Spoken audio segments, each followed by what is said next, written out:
Iya Pingi wenyu mama ndakambokudze achatinyadzisa. Handiti munotamba naye.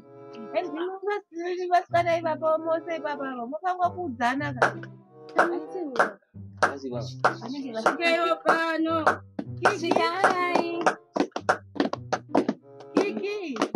Tambira yenzi. Sikai.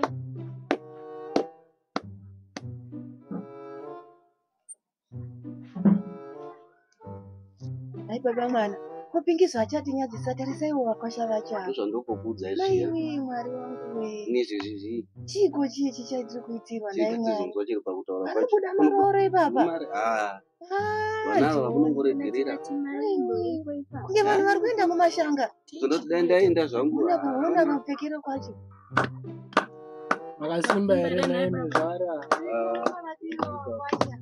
Makasimba here naye amai. Ana tete uko makasimba here. Makasimbawo. Kutiona kuuya kudai baba. Tiri kutsvagawo sadza pano. Zvevanhu vanotendera ndo zvandisingadi. Sadza rei, muri kuona pano pane chigavi panapa. Taurai chaizvo zvamuri kuda.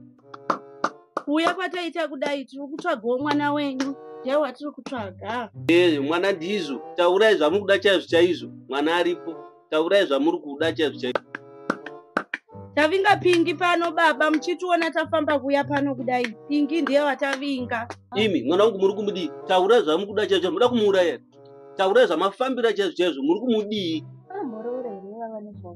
Taurai zvamuri kuda chaizvo chaizvo. Muda kumuuraya. Muda kumudii. Chii chamuda kuita? Haye Pingi wakubata. Hai nini baba ndingaita kunge ndokudzorera kumashure. Asi baba ka kudai ndopika nini baba. Chaiko pana Mwari chembera. Tondonyanya kudai nini pana Pingi.